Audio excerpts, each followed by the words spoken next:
तर भाजपनं केलेलं काम आणि मोदींच्या योगदानामुळे मुंबई महापालिका भाजपच जिंकेल असं कपिल पाटील यांनी म्हटलेलं आहे।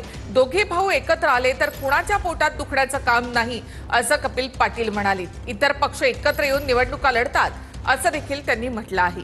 त्यांना एकत्र येऊन लढायला कुणाचा आक्षेप असण्याचं कारण काय असं देखील त्यांनी म्हटलं आहे।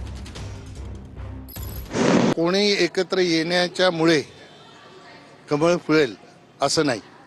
भारतीय जनता पक्ष देवेंद्र फडणवीस साहेब यांनी जे काम केलेले महाराष्ट्रामध्ये आणि मोदीजींनी जे देशामध्ये काम केलेलं महाराष्ट्रासाठी मोदीजींनी जे योगदान दिलेले आहे केंद्र सरकारच्या माध्यमातून त्या कामाच्या जोरावर मुंबई महापालिका भारतीय जनता पार्टी जिंकेल। त्या पक्षाचे ते दोघे प्रमुख आहेत, दोघे भाऊ आहेत, ते एकत्र असतील तर असं मला वाटतं कोणाच्याही पोटात दुखण्याचं काही कारण नाही। शेवटी ही प्रक्रिया आहे, म्हणजे ते भाऊ आहेत, इतर पक्ष दोघे एकत्र येऊन जर निवडणुका लढू शकतात तर त्यांना निवडणुका लढायला कोणाचं ऑब्जेक्शन असण्याचं काही कारण